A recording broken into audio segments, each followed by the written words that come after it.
What happens when a young mother senses her own life is in danger and leaves behind chilling words that sound almost like a prophecy?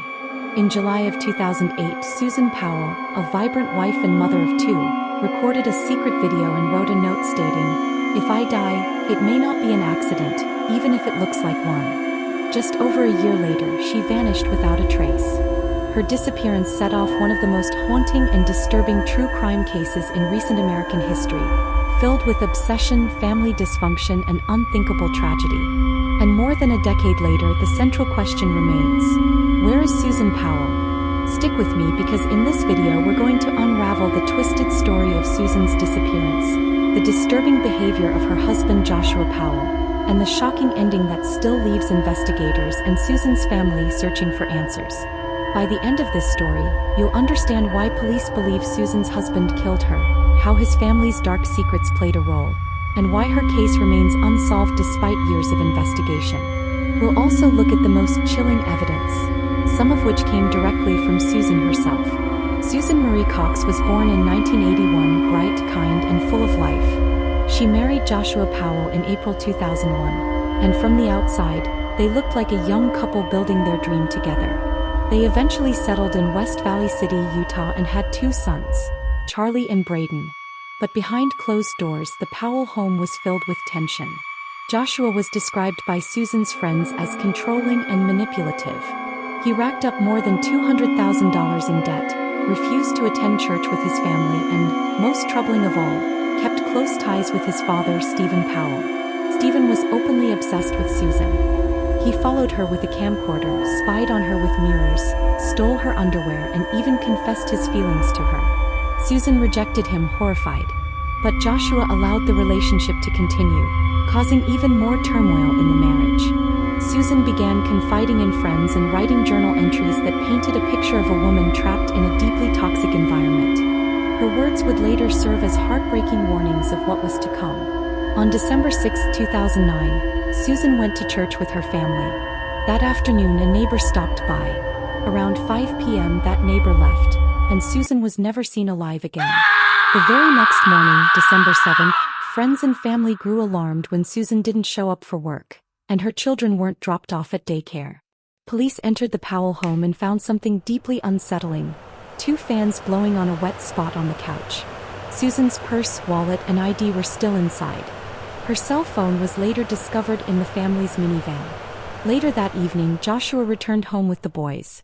His explanation? He had taken them camping in the Utah desert, after midnight, in freezing blizzard conditions. Investigators immediately found this story suspicious.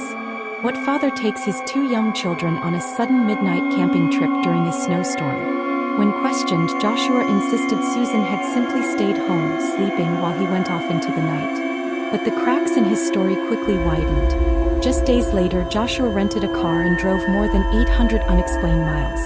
Police still don't know exactly where he went. In the Powell home, investigators found traces of Susan's blood, life insurance policies in her name worth $1.5 million, and a handwritten note where she expressed fear for her life. The boys themselves gave disturbing statements. Charlie told the police that Susan had gone with them and did not return. Braden drew a picture of a van, explaining that his mommy was in the trunk.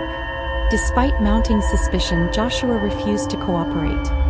He lawyered up, stopped speaking to detectives, and soon packed up the children and moved back to Washington to live with his father, Stephen, the same man who had been obsessed with Susan.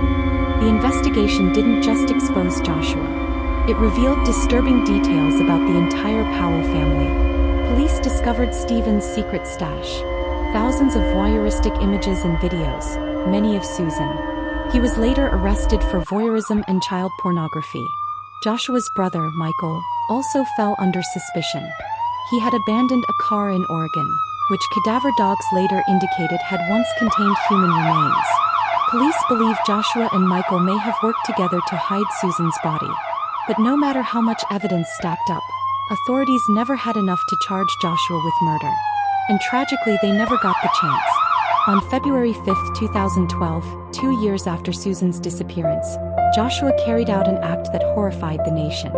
During a supervised visit with his sons, Joshua locked the social worker outside, pulled his boys inside, and ignited an explosion that consumed the entire house. The blast killed Joshua and his 2 children instantly, but the coroner later revealed something even more disturbing. Before the fire, Joshua had attacked the boys with a hatchet. It was a brutal, calculated murder-suicide. Joshua had made sure that if he couldn't have the children, no one could. In the aftermath, police closed their active investigation. They publicly stated what many already believed: Joshua killed Susan and his brother Michael helped cover it up. Michael himself later died by suicide in 2013. Susan Powell's body has never been found. Despite searches in Utah's deserts, caves, and even mine shafts, her final resting place remains a mystery. Her family continues to fight, not only for justice but also for changes in laws so that children of suspected murderers are better protected. This case is more than a mystery. It's a chilling reminder of how obsession, secrecy, and control can destroy lives. So I'll leave you with this. Do you think Susan's remains will ever be found? Or did Joshua and Michael succeed in erasing every trace? Let me know your thoughts in the comments below. And if you want more deep dives into the darkest unresolved cases, make sure to like this video, subscribe, and hit the bell so you never miss an update from the True Crime Report Cold Cases. Because these stories may be cold, but they must never be forgotten.